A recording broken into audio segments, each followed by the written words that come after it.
الجامعة العليا للحقوق الدولية في بغداد واستخرت الطلاب ديال الجامعة. كان قيس والصديق ديالو زيدان كيضحكوا وكيهضروا على الامتحانات النهائية، وبلي العام مبقى ليه والو ساهل وخاصهم ضروري ينجحوا، خاصة انهم في السنة الأخيرة اليوم في الجامعة. ضحك زيدان وقال بنبرة جادة: انت بعدا صاحبي راك قراي وغتصوفي راسك، كيتشي انا اللي كنجح غير بزز، كل ما انت استاذ اللي كتعتقوني كون راني باقي في العام الاول. بداو جوجهم كيضحكوا وكيتفكروا الذكريات ديالهم في الاعوام اللي فاتت. قطع الضحك ديالهم واحد البنت زوينه وشعرها كحل وقصير سميتها لين، وهي تقول: واخبارات ديال الدراري فيكم، شحال من وقت سمعت هاد الضحكات المزعجه ديالكم. وهو ينوض قيس وزيدان يسلموا عليها وهما فرحانين. قال قيس: نيري العفريته توحشناك، ايوا كي بقيتي شويه والام ديالك شخبارها؟ ردات ليس وهي كتحاول تكتم الضحكات ديالها: ايوا الدراري الحمد لله انا وليت بخير، غير الوالده بقى عيان شويه. ايوا العفاريت كضحكوا بلا بيا؟ ضحك زيدان وكيقول: والله اختي لين الا ما عنده ميدوز. ردات لين وهي كضحك: تيقتك وانتوما الضحك ديالكم كيوصل حتى لبرا. ايوا فينا هما ساجة والسيلي وقال العشاق ديالنا كيفطروا على خاطرهم وما على بالهمش. ايوا نتسناو حتى يجيو واش غنديرو. وقبل ما تكمل الجمله ديالها غينطق عالي: واختي دغيا خديتينا اشتاق، ترى ساجي بحال اختي، ما كنت فكر بحال هكا. المهم كبقيتي هاد الجنيه بخير؟ ردت لينا: ايوا شيختك السيلي. المهم انا الحمد لله. وكيت قاطعهم ساجه: لين فين صاحبتي توحشتك؟ وهو يجلسوا في المكتبه ديال الجامعه اللي كانت خاويه، وهو ينطق زعدان: الدراري دريات وحنا غنبقاو في هذه الجامعه الممله، واش ما غنسافروش حتى حنا بحال كاع الطلبه؟ هي جامعه خاويه فيها غير حماق بحالنا، علاش حتى حنا ما نديروش شي مغامره ونفوجوا شويه؟ ردات لي: عندك الحق، انا معاك، اصلا تقرا بالقرايه والامتحانات الاخرين اللي قريب يبداو، علاش ما نستغلوش الوقت ونعيشوا شويه الاجواء ديال المغامره؟ اتفقوا الخمسة باش يمشيو الجزيرة ويخيموا فيها بالمساعدة ديال الأب ديال قيس، بحكم أن عنده بزاف ديال القوارب وغيسلفنا شي واحد متوسط نمشيو فيه. جا النهار اللي اتفقنا فيه باش نمشيو للجزيرة وتجمعنا حتى المرسى ديال بابا قيس اللي بقى علينا حتى هو بالمدير. ايوا الدراري راكم بعقلكم فين غتمشيو وانتوما مازال ما تخرجتوا حتى من الجامعة؟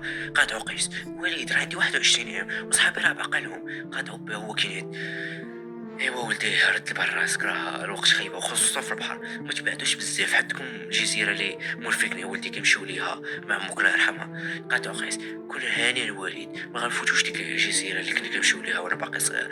المهم تحرك بهم اليخت وكلشي فرحان وكيضحك وما مسوقينش وترك الاغاني وكيشطحوا وهما في قمه السعاده، حيت اخيرا قدروا يقنعوا الاب ديال قيس وغيدوزوا احسن عطله في حياتهم اللي غتكون الكابوس الحقيقي اللي ما غيفارقهمش.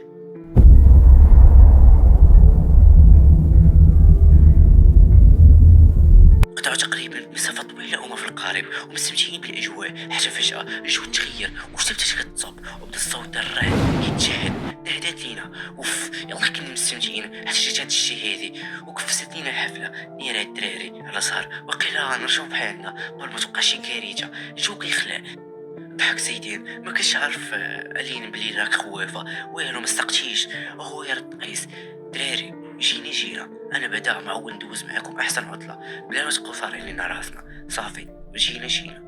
قال زيدان: منيتكم كتفكروا تلغيو الرحله بسبب شويه الشتا؟ راه بالعكس انا بعداك رحمق على الشتا. قالت سجا: بصح لين عندها الحق، يلا الدراري نرجعو راني ما مرتاحاش لهاد الجو الغريب.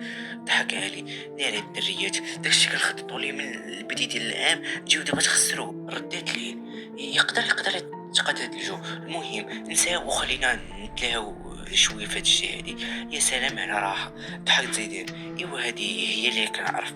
قاطعهم قيس: ناري الدراري ما عرفتش من القارب حبس بوحدو.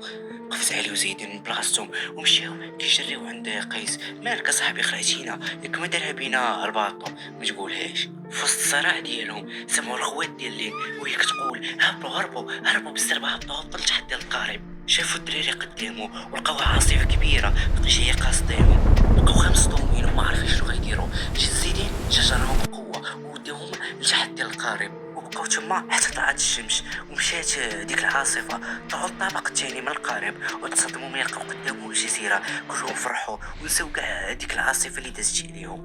قصدوا الجزيرة وصلوا ليها ودخلوا وهما فرحانين من غير سيجا اللي كاع ما كانت فرحانة. قالت لقيس: واش هذه هي الجزيرة اللي كنتو كتمشيو ليها ملي كنتو صغار؟ قال لها قيس: وقيلة قيلة هي هذه، ما عرفش، حيت شحال هادي ما مشيت ليها، راه نسيت كيفاش اصلا يدير. المهم ما تخافيش، راه غتكون هي. سيري دوي مع علي بوحدكم، ما كاين اللي يصدعكم. ونسى كاع هاد الخوف هذا. وصلت العشيه وبدا الحال كيظلم. شعلوا الدراري العافيه وبداو كيهضروا وكيضحكوا حتى قاطعهم واحد الصوت منتوي رقيق كيغني بصوت فايتين كيخليك تامل في الجمال ديالو وكيجرك المصدر ديالو. لقات ساجة وبين الخوف على وجهها. سمعتو هاد الصوت ياك حنا بوحدنا هنايا. قال لها زيدين: واش منيتك؟ راه من الجزيرة ديال بواك، راه غيكون شي واحد حتى هو جاي يفوت الروعات هذه. هو اصلا يا سلام على صوت، باينه مولاتو زوينه بحال. قالت ساجة وهي معصبة: بغيت غنعرف هاد الود واش كلشي عندك بالضحك. كنقول لك حنا بوحدنا في هاد الجزيرة وانت كتقول لي هاد الهضرة، شناهي شحال البرهوش؟ قال زيدين: هاي على الخوافة، كاين شي واحد كيخاف من هاد الصوت هذا الزوين. وقفوا معالي وصافي يا ساجة، حنا ما سوقناش في شكون كيغني. اصلا هاد الجزيرة كبيرة بزاف وكاين احتمالية انه يكون شي واحد معنا هنايا. حتى غدا ان شاء الله ونمشيو نقلبوا على هادو اللي معنا في هاد الجزيرة هادي. صافي كل واحد شد بلاصتو باش ينعس. حتى لواحد اللحظة كنسمعوا الصوت ديال شي حاجة قاصدانا من وسط هادوك الاشجار اللي كاينين تما. حتى خرجت لينا من وسطهم واحد المرأة باينة كبيرة شوية في العمر، واحد الراجل كبير شوية تقول في الخمسينات من عمره. كانت حالتهم مكرفصة بحال الا شحالهم هنايا. قربت ديك المرأة وقالت لينا: ما تخافوش، حنا غير بشر بحالكم. حطوا القدر في هاد الجزيرة هادي. كلشي خاف وتخلع وهو يتقدم قيس وعلي: مرحبا بك اختي، كاين باش نعاونوك؟ بدات كضحك وكتقول: لا انا ما محتاجه والو، انا وراجلي شي ايامات وغنمشيو من هاد الجزيره هادي. حسيت ديك الساعه بشي حاجه غريبه ومبقيتش كاع مرتاح لهاد الجزيره هادي ولا حتى لهاد المرا هادي. بقينا ساكتين شويه وهي تقطع داك السكون وهي تقول: ايوا شرفوني الشباب، شو سمياتكم؟ كلشي سكت واحد الفترة حتى نلقى لين: أنا لين وهذه صاحبتي ساجة وهذو علي وزيدان وهذا قيس. بقات كتشوف فينا وفي وجهها واحد الضحكة مستفزة حتى قالت ليها لين: وانتيا شو سميتكم؟ ردت المرأة: أنا سيرين وهذا راجلي عثمان. قالت لهم المرأة: إيوا انتوما منين؟ قالت لي لين: حنا من بغداد في العراق. وانتوما؟ قالت لي هذيك المرأة: مزيان، حنا من مصر. سولتها ساجة: من راجلك ما كيدويش؟ قالت لي هذيك المرأة: راجلي حيت ضربته السخانة في الجزيرة وصافي. المهم ما شديوش عليه. الدراري بداو كيشوفوا بعضياتهم ومستغربين ما فاهمين والو. بقاو ساكتين حتى قالت لهم لين: بلاتي حدكم العشاء فيكم الجوع؟ قالت لهم ديك المرأة وهي راجعة دوك الأشجار: غير اقتصدوا على الماكلة في هاد الجزيرة هادي، ولا احتاجيتو شي حاجة راني ساكنة غير تماك في ديك الدار قبل ما تختفي بين الأشجار وتمشي. وقفات يا ساجة: واش انت اللي كنتي كتغني قبيلة؟ ردت ديك المرأة وبين عليها التوتر: انا واش كاين شي مشكل؟ ردت ساجة: لا بالعكس صوتك زوين ما شاء الله تبارك الله. مشات ديك المرأة واختفت بين الأشجار. قالت ساجة: خلعتني بعد ديك المرأة، ماشي تكونش هدرتها غريب شوية، انا بعدا ما ارتحتش ليها، راح دار السلامة وصافي. رد عليها قيس: حتى انا الصراحة في شكل هاد المرأة. هو ينقص زيدين: انا ما كاين لا هرب ولا قد داك البوهالي ديال راجلها يدير بحال شي حمق. ما راحتوش الدراري غادي بالعقل. ضحك علي وياها صاحبي: ديك راجلها فاش كاين؟ بداو كيضحكوا ونساو الموضوع وبقاو كيضحكوا حتى داهم الناس من غير ساجة اللي كانت كتفكر في داك الصوت وكتقول في خاطرها: ما يمكنش يكون داك الصوت صوتها. لا ما يمكنش، مستحيل. حيت كلها ما عمرنا سمعت صوت بحال هاد الصوت. وزيد عليها الصوت ديال هاد المراه غليظ شويه ومبحوح. لا شي حاجه كاين تما، انا ما نقدرش نبقى هنا اكثر.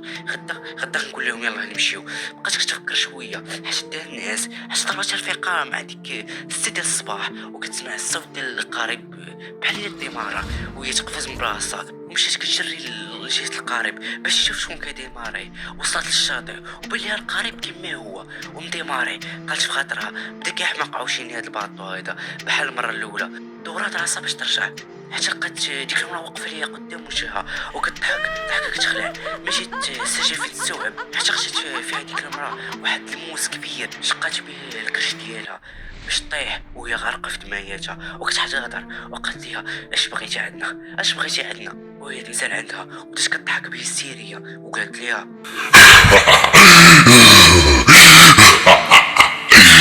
واخيرا واخيرا واخيرا تحررت. خذوها خذوها وبعد مني انا غنذبح عليكم، انا غنذبح لكم بعد مني. سيروا هاتوني واخيرا تحررت. وهكذا كيسالي الجزء الاول. ما نساوش حطوا متابعه حتى الجزء الثاني غيبدل كلشي.